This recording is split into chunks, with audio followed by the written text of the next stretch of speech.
12. November 1983. Heiligenkirche am Main, Federal Republic of Germany. A mayor writes in his notebook, 1983, small town. I once signed party forms. Today I unveil a stone with names I never learned to pronounce. He does not read that sentence aloud. He does not need to. The stone stands in the autumn chill, granite smoothed, letters chiseled. The town square holds faces he has counted for 30 years. The brass band plays. The old men in their coats cough into handkerchiefs when the wind picks up. A woman holds carnations. A boy asks his father what the foreign names mean. The mayor's hand shakes as he lifts the cloth. This is a story about a town that learned to live with silence. It is also a story about paper, cards, files, stamps, signatures. The arithmetic of guilt follows the arithmetic of rations. The mathematics of memory follows the mathematics of reconstruction. Each number stands for something heavy. He signs the guest book and closes it. His name is Carl M. Born, 1913. Clerk, husband, soldier for 4 months, prisoner for 6, Mitläufer by decree, mayor by vote. He once was asked 82 questions by strangers at a folding table and answered each one with a pencil he did not own. He has carried that pencil in his head since. Heiligenkirche am Main was not a ruin in May 1945. It was a place with 3 chimneys still standing, a church bell cracked by blast, a railway spur bent like a child's toy, and a half-collapsed brewery. Elsewhere, Brno, Cologne, Dresden, Würzburg took on the famous names for rubble. Here, rubble was intimate. A wall where a window had been, a bed frame at an angle, a chimney above a cellared void. 3. May 1945. The first jeeps arrive from the south. The American soldiers look impossibly clean. Boys peer around corners. The white sheets hang from windows. The pastor notes in the parish chronicle, as translated in a post-war diocesan newsletter, no shots fired. Bridges taken. Order posted. Order means a paper tacked to the Rathaus door. Curfew from 21 Thou to 05 Thou. Surrender of weapons. Registration of all party officials and policemen. All properties of the Nazi Party and its formations to be declared. The Americans ask for the Burgermeister. He has fled. They ask for a deputy.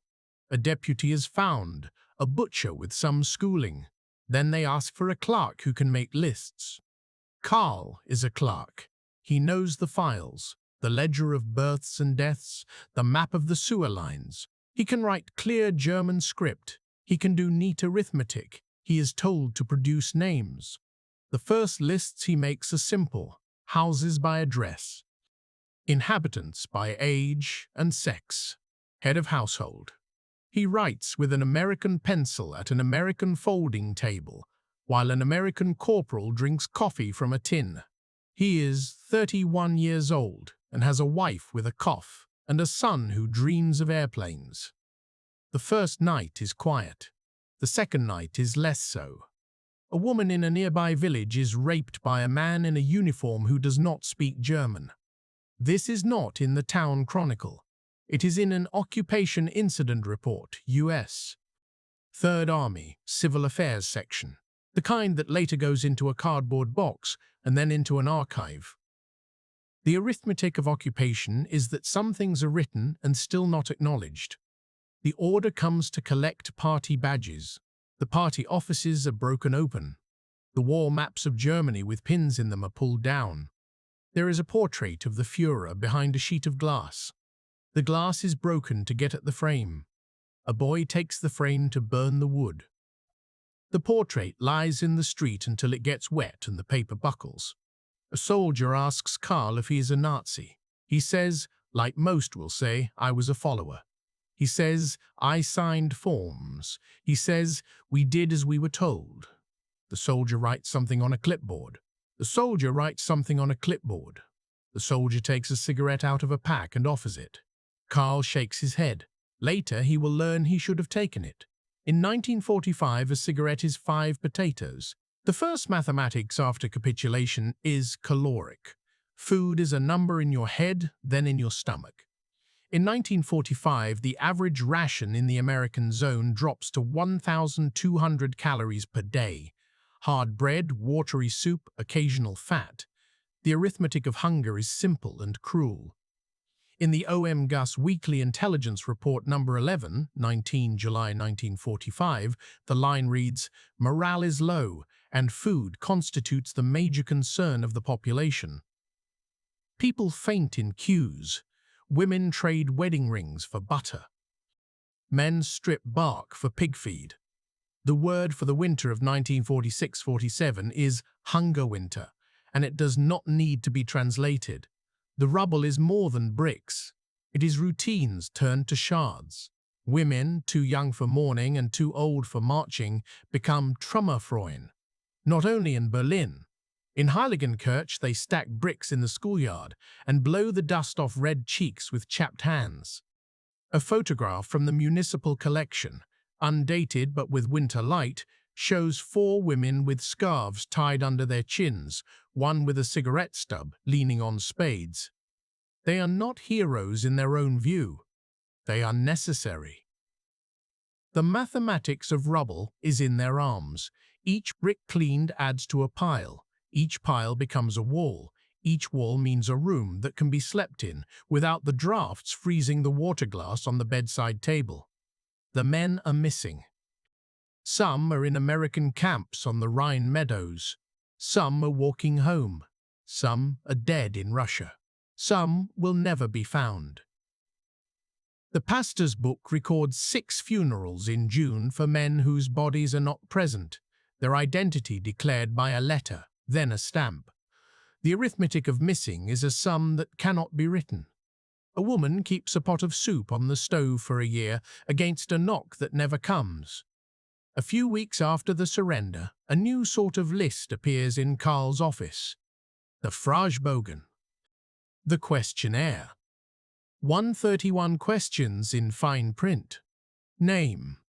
Birthplace. Occupation. Party membership. SA membership. SS. NSKK. NSFK.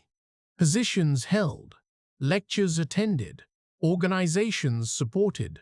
Subscriptions. Donations. From Directive Number 24 of the Allied Control Council comes the machinery by which millions will be sorted.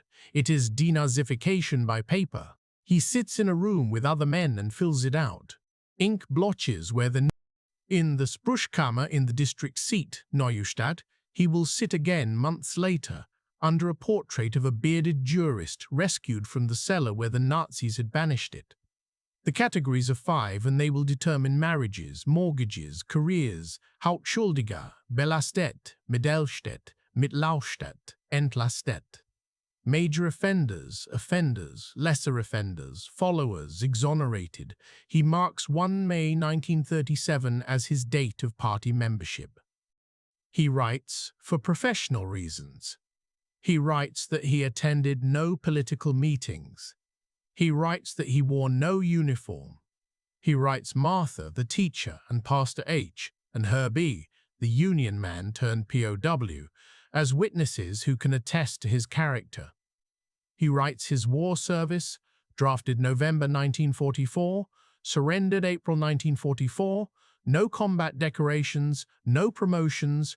The arithmetic of guilt in the US zone produces numbers that look clean on paper. By 1949, 13 million Fragebogen have been distributed. 3.6 million cases processed by the Sprüchkammern. Of those, 90% end in Mittelhofer or Entlastet. Fines levied range from 50 Reichsmarks to 500. Sometimes a ban from public office for 1 year. Sometimes 5. A few thousand prison sentences. A few hangings for camp commandants and mass murderers, but not here. The Allied Intelligence Summit. 7th Army, March 1947 notes. denazification proceedings are increasingly perceived by the population as a burden and as an obstacle to economic recovery.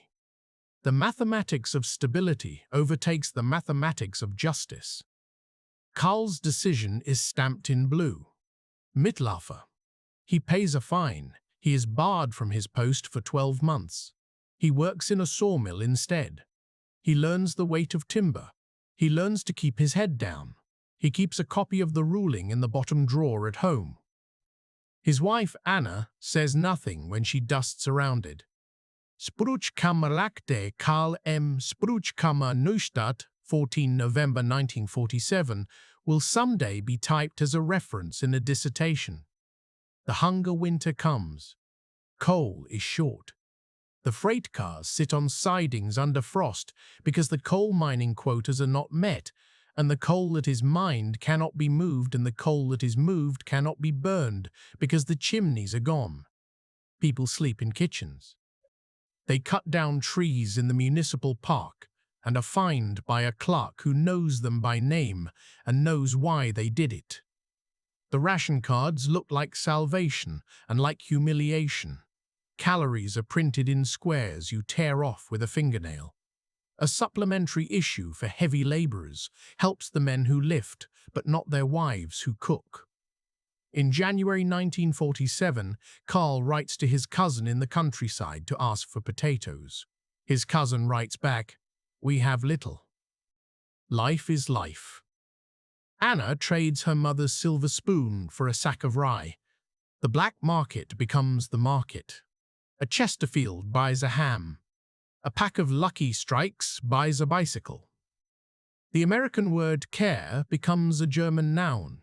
Packages arrive with powdered milk and tinned meat, and a gospel pamphlet in English. A soldier's girlfriend works in the office where the packages come in and tucks a bar of chocolate into the paper for a boy who says thank you in a foreign language that is not quite German. On a hill outside town, there is a former Wehrmacht depot. In summer 1945, it becomes something else. A DP camp.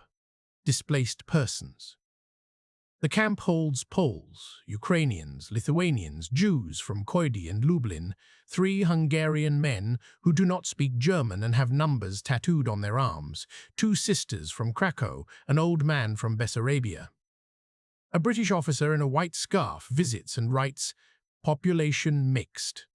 General health good. Relations with local Germans strained but not hostile." He writes strained because the English have their own words for what they see. The German families in town hear the singing at night in a language of mourning. Some of them walk past the camp and do not look. Some of them look and do not stop. The new American civil affairs officer orders the mayor to requisition food for the camp. Karl writes the invoices. He writes the names that don't fit the forms. He learns to spell Suge. He learns that W can be a V. He writes them on the lists, Sulamith, Waadisno, Chana. He learns to make umlauts into other marks. He never says the names out loud. He does not know where the stress goes. In the archive, this will be a requisition dossier, Heiligenkirch DP Camp, 1945 to 1947. The first rumor of the camps the Germans ran, comes from the refugees who passed through the rail station, a woman in a thin coat with a shaved head holding a child who will not speak. She sits on a bench and someone brings her broth. Someone else says, "It cannot be so bad." Another person says, "It was war." The Memorandum of the Military Government Detachment, July 1945, describes a policy. Show documentary films on concentration camp, liberations to local populations. In the town hall, a projector flickers. Men remove their hats. Women hold handkerchiefs to their noses. A boy stares at the grit on the film. When the lights go up, there is a quiet that is not agreement. It is calculation, what to say, what not. The mathematics of denial requires subtraction of details. The expellees arrive. They come from Silesia, East Prussia, Pomerania, Sudetenland. The trains stop and people spill out with featherbeds and crates and old people who cannot walk. They smell of smoke and wood and cold. They come with music from church halls, a dialect that sounds familiar, then breaks under a word from beyond. The expulsions put 8 million into the western zones. In January 1946, the district commissioner writes, "We must assign quarters. There is nowhere." The arithmetic of rooms is brutal. A 4-room apartment becomes an 8-person barracks. A pantry becomes a bedroom. A stable becomes a kitchen. The mayor posts a list in the square. The family of Herren Frau Z will receive the childless couple, expellees from Königgrätz. The childless couple is not childless. Their children are dead. The locals complain that their potatoes are stolen. A minor brawl outside the bakery leads to 2 broken teeth and an old man weeping with rage that no one will ever repair. The expellees form associations, write petitions, demand a voice. They have posters, Heimatrecht ist Menschenrecht. The right to a homeland is a human right. The locals say, "We suffered too." The arithmetic of victimhood becomes municipal politics. Later, the mayor will need these votes. Karl returns to office after his ban ends. He replaces a man who has gone to Cologne to sell textiles. The files look different now. There are Allied stamps on them. The eagle of the Reich has been removed, but its outline remains faintly visible where the ink bled into the fiber. He learns new phrases, Grundgesetz, Parlamentarischer Rat. He says, Federal Republic out loud, and it feels like a foreign tongue in the mouth, but no less so than the old words once did. 1948. Currency Reform. 20 June. The day people remember like a birthday. The new money is blue and stiff and crisp. The morning you have nothing. The evening you have something. Shops fill with goods that have been in back rooms for years waiting for this. The black market dissolves. It staggers a few months. Then it is gone. The arithmetic of prices changes overnight. A loaf of bread is a Deutschmark. A wage is a number that adds to a future that can be imagined. The Marshall Plan is crates and cranes, and a story you could tell with photographs. It is also calories and coal and credit lines. ERP shipment. List number 982 shows a consignment, machine parts for a textile mill in Heiligenkirch. Karl signed them in. He makes sure the crates go to the right address and not to an address with a cousin behind the door. The new factory smells of oil and possibility. A man returns from a French camp and learns to run a lathe. A woman who once cleaned bricks runs accounts. The foreman dreams of washing machines. The first free municipal election under Allied supervision is held in 1948. Karl's name is on a list, not at the top, not at the bottom. He is a Democrat in the new sense, a party that promises order without uniforms and work without ideology. He is not proud, he is cautious. In 1952, he becomes head of the Finance Committee. In 1958, he becomes deputy mayor. In 1967, he becomes mayor. He holds the chain with the medallion for the first time and thinks of his father's carpentry tools. In the 1950s, the town builds a memorial that says, Unseren Gefallenen, to our fallen. The stone carries dates, 1914, 2020, 1939, 1939, 1945. The words are old as empire. The sculptor uses a motif of a dying soldier.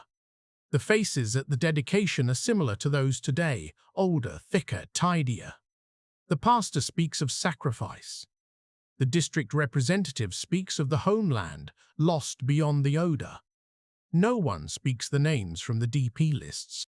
In schoolbooks, the war is presented with photos of bent rails and bombed churches. A chapter ends with the population suffered under air raids. The teacher says a sentence about Hitler leading the nation to ruin. She does not mention that the Jewish family on the corner had their shop seized in 1938. She knows this. She is not a coward. She is a human being in a town where the brother of the policeman sits in the front row and stares at her like a question. The Ministry of Culture. Guidelines for History. Instruction, 1956, uses the term Zeitalter der Diktatoren and devotes 3 pages to the Holocaust. The arithmetic of curriculum is negotiated by committees of men who had signed party forms. In 1963, the radio carries the news from Frankfurt am Main, the Auschwitz trials. The word Auschwitz becomes a sound in the living room. A judge asks questions. A witness answers, "They selected us. They did not use our names." A photograph of defendants behind glass fills the pages of newspapers. Carl reads in bed and counts the names of men who come from places he knows. He feels disloyal to have the thought that their faces are like faces he has seen in mirrors. He wonders whether the men who ran the local subcamp of Flossenburg, 20 kilometers from a factory where he once delivered paper, have files in the Bundesarchiv that list his town. He closes the newspaper and goes to work in the morning. In 1968, students throw stones at the Springer building. They shout that their fathers were Nazis. He watches them on television, then drives to a meeting about the sewage system and listens to a man complain that the new pipes are too small. The arithmetic of responsibility is interrupted by the arithmetic of pipes, then resumes. He is not extraordinary. He is typical. Bodies like his carry the Bundesrepublik into the 1970s. He cuts ribbons on housing blocks. He signs contracts for a new primary school. He meets a French mayor from a twinning town and drinks wine in a hall with flags and a marching band. He smiles in photographs with men who wear neat ties and keep their eyes on the middle distance. Behind those eyes are files stamped Mitläufer. In 1979, a television series called Holocaust plays on German television. Ratings are high. The phone-in afterward is heated. "I did not know," a caller says. "We all knew," another says. In Heiligenkirch, the next morning, the baker says to his customers, "You see, it was terrible." A woman in line shakes her head and says, "It was war." A student from the gymnasium writes a letter to the editor, "We must remember our Jewish citizens by name." The letter runs with 2 signatures. One is the name of the new archivist, a man from Mainz, no family in town. The other is the name of the mayor's son. The archivist writes to the International Tracing Service in Arolsen. He writes to the Bundesarchiv in Koblenz. He writes to Yad Vashem. He writes to the Memorial Book for the Victims of the Persecution of Jews under the National Socialist Tyranny in Germany, 1933 to 1945. "Letters go out," replies, "come in. Names are enclosed. Birthplaces are listed. Dates of deportation. Transport numbers. Addresses. Marktstrasse. 12. Mühlenweg. 3. Heiligenkirch had 4 Jewish families in 1933. He finds that a forced labor camp outside town held men whose names are a test for German tongues: Kazimierz, Bronislaw, Zuziana. He writes each on index cards. He cross-references. He visits old women who remember. They remember what they need to. He writes down what they say in pencil, then writes in pen what they say in pen, what the documents say. The 2 are close but not the same. He asks the mayor for a meeting. It is 1981 and the air has a new kind of chill, moral as well as meteorological.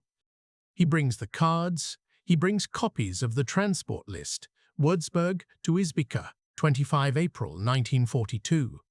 He brings a photograph of a brass plaque from another town. He brings an argument. He does not lecture. He shows math. The mathematics of absence: 4 families, 29 people, 8 survive. The arithmetic of labor: 32 forced laborers in 1942, 11 dead. buried at the edge of the forest. Names unmarked. Carl listens. He recognizes the numbers. He has known numbers like this.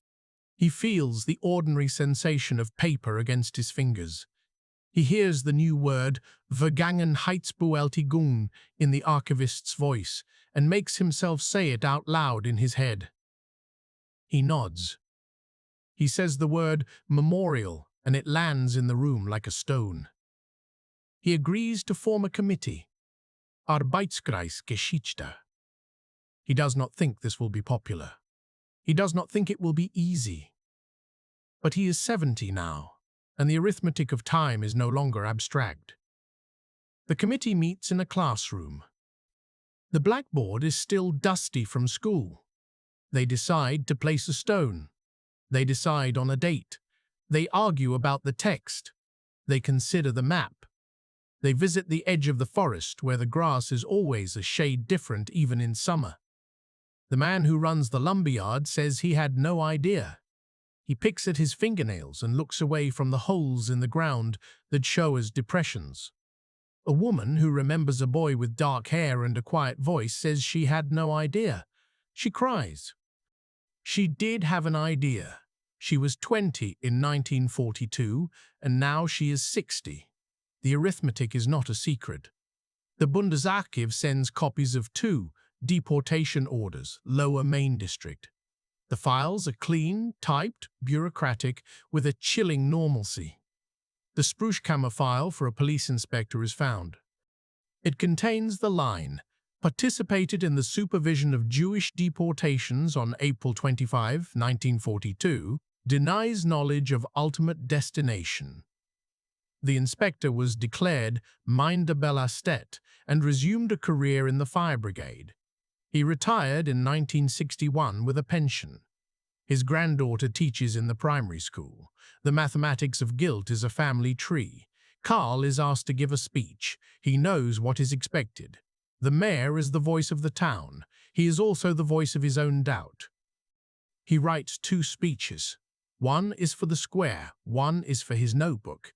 The notebook line is the one he could not say in 1957. It is the one he writes now because the balance has shifted. 1983, small town. I once signed party forms. Today I unveil a stone with names I never learned to pronounce. He practices the public speech in his office. We gather to remember the victims of war and tyranny. He deletes tyranny. He writes National Socialist injustice. He deletes and writes again. He will say Jews. He will say murdered. He will not say we. He will not say we. He will not say I. He will let the stone say those words for him.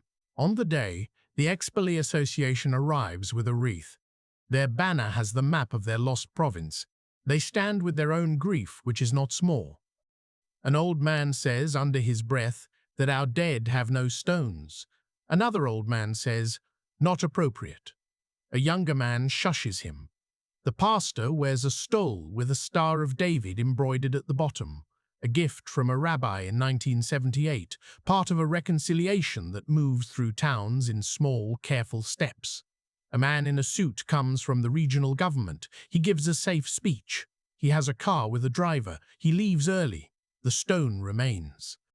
The stone will remain even when graffiti is drawn on it at night and then scrubbed off in the morning by a woman who did not know where the stress went in the names and now speaks them under her breath as she rubs.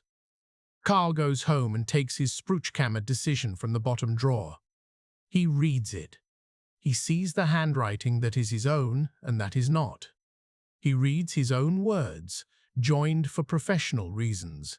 He believes them. He also knows that the arithmetic of professional reasons added up to a country where lists like the ones he signs now went to destinations he never allowed himself to think about. He puts the paper back. He takes out a lined notebook and writes a sentence that can be spoken only now. There is a widely circulated belief that memory moves in one direction. It does not. It circles, like a hawk looking for mice in a stubble field. In 1969, the Bundestag passed a law that made some positions available again to those who had been barred. In 1951, the 131er Gazettes returned pensions to public servants dismissed after 1945. In 1955, the Bundeswehr was founded, and it hired men who had worn field grey. In 1960, the statute of limitations for murder was extended so that some trials could proceed. Each law has a number. Each number has biographies attached to it. The mathematics of a restored state is indistinguishable from the mathematics of a postponed reckoning. A file in the Bundesarchiv contains a map with a red dot near Heiligenkirche, subcamp, Außenlager of a larger system. The inventory notes dates of operation: September 1944, March 1945. Numbers employed: 60. Mortality: 60. Mortality: 22 documented. The men were moved when the American front approached. Some died on the way. Some remained in the forest and starved. A child found the spoon. The spoon was used for years in a kitchen, and no one asked where it came from after the first non-question was asked. Find? Jar. The mathematics of inheritance includes spoons. A man who left Heiligenkirche in 1938 returns in 1982, invited by the archivist. He stands at the square. He is old and careful. His name is on the list of those deported from Würzburg. He did not go because he did not stay. He survived in Shanghai. He looks at the street where his father had a shop. He writes in a letter later, "The house is smaller than I remember. The sky is the same. The people do not look like me anymore, but sometimes a face almost does." The letter is placed in a municipal folder. The archivist reads it aloud at a meeting. The mayor listens to the cadence. He finds the courage to say Jews in his speech. He also remembers another story. In 1944, a Czech girl worked on a farm outside town. She was 17. She was beaten when she stole eggs. A neighbor heard the beating through the hedgerow. He said nothing then. He is dead now. His grandson tells the archivist. The archivist writes, "Oral history, file no." The mathematics of silence includes hedgerows and their whispers. No one in Heiligenkirche burned a synagogue on Kristallnacht because there was no synagogue to burn. The Jewish families went to the city to worship. A window was broken in the shop of the family who lived on Marktstrasse. Someone pretended that a football had been at play. The police took 2 men in for questioning and released them. The local police log, 11 November 1938, reads, "Night disturbances. No serious incidents." The arithmetic of euphemism is familiar to any clerk who has lied with a steady hand. The mayor's career is ordinary and therefore instructive. He signs permits for building, then for demolition, then for building again. He signs a purchase order for a crane that stands, years later, in the background of a photograph of the stone being unveiled. He meets the same men in different jackets over the course of decades. He learns their trajectories: SA to fire brigade to civil defense, Labour Front to Union to Works Council. The words change. The hands stay the same. The mathematics of hands includes calluses and signatures. He knows his town is not unique. He knows that what they do has been done elsewhere, and better, and elsewhere and worse. He has read about the cities where planners laid out wide memorial streets and the villages where one plaque on a church suffices. He rejects the thought that the work is about comparison. The archivist tells him that in a place called Zielsheim there were barracks for DPs, and in Fürstenwald, the last Jewish camp in the American zone, closed only in 1957. He knows they did not see those people when they were 20 feet away. He thinks about nearness as a moral measure. The mathematics of nearness is not taught in school. He also knows that the stone will not fix anything. He does not believe in fixing. He believes in bearing. The stories will still be unsymmetrical. The expellee who lost a farm will still hate a border on a map. The widow who lost a son will still light a candle at a generic soldier's grave and resent that other names are spoken in the square. The teacher will still calculate pauses in class when she says, Auschwitz. The mathematics of grief has no common denominator. There are men in the room when the committee meets who have thought of the Cold War as permission. We stood on this side with the Americans, one says in his circle of friends. We are the good Germans. Karl hears this and does not argue. He remembers 1950 and the question of rearmament. He remembers the scent of fear in meetings when the Soviets squeezed Berlin and the way men who had traded cigarettes now traded in vows to defend the West. He knows that the West accepted old hands because it needed them. He was one of those hands. He is grateful for his pension. He is not blind to the bargain. The arithmetic of alliances has always favored expediency. He is less sure now that the European unity he signs to in a ceremonial book absolves anything. He is sure that it obliges. He is not a theologian. He is a man with a ledger. He looks at his town budget and sees lines, heritage conservation, memorial maintenance, cleaning services. He asks the clerk to add a small amount. The clerk says, "Is this necessary?" He says, "Yes." The arithmetic of memory has a cost center now. On the morning of November 12, the square smells like damp leaves and wood smoke. A stone delivered by truck last week sits under a draped cloth. The cloth is grey, the way the sky is grey. The names underneath are black, lettered by a mason from the next town over, who complains about the foreign letters until he does them, and then, at the end, pauses and runs his finger over them without a word. The pastor speaks first. He reads a psalm. He quotes Micah. He does not moralize. He is old enough to have seen the war from the perspective of a child, and young enough to sign a petition in 1968. He says the phrase, "in our name," and it hangs in the air like a bell. The archivist reads the names. He does not attempt to get every sound perfect. He gets most. He pauses between them as if listening for a footstep. The mayor speaks. He says what can be said from a podium. He says, "We remember our Jewish fellow citizens and the forced laborers from many countries who died here." He says, "We have learned." He is careful with the words. He is honest as far as the form allows honesty. He feels the sentence he has written in his notebook burn in his pocket, the one about signing party forms and unveiling a stone with names he could not pronounce. He does not read it. He cannot. The form will not carry it. He carries it alone. After the cloth is pulled, the people shuffle forward. They read. They are shocked by how many names fit on one stone. Not many. Enough. 17 names from the town and 22 from the camp. A woman touches the name of a girl she remembers. Her hand trembles. A boy asks his father what it means. The father says, "It means we were wrong." The boy nods and kicks at a leaf. A week later, someone writes a letter to the newspaper complaining that the monument insults the fallen.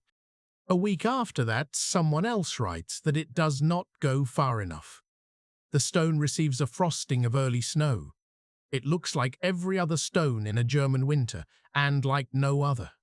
In the years that follow, classes are brought to it. The teacher speaks the names. She still stops in a way that makes the class quiet. Someone proposes a Stolpersteine project in front of houses. The mayor is no longer in office. He sits in the back of the town hall as a citizen and votes to let them dig the pavement. He goes home and, for the first time, takes out the spruchkammer paper and tears it in half. He places the halves in the stove and does not light them. He puts them back in the drawer. Paper deserves respect, even if it is a lie. He writes more often now. Not a memoir. Notes. He finds Allied intelligence summary phrases echo in his head. He writes, "We learned quickly to count flour and slow to count names." He writes, "We said never again like children reciting a prayer and then walked away thinking the prayer had done the work." He writes, "If a stone is heavy for an old man to lift, a name is heavier."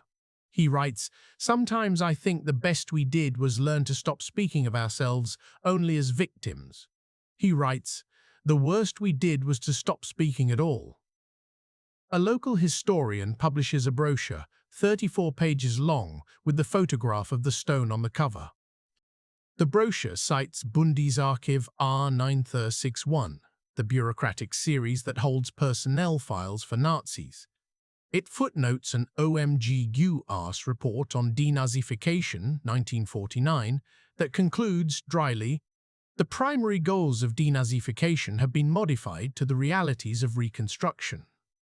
The brochure includes photocopies of a few minutes from the Sprüchkammer, with names blacked out. A man at the bar says, "We have had enough of this." He has not. The work is never enough. The town continues. The brewery, Rebiwi.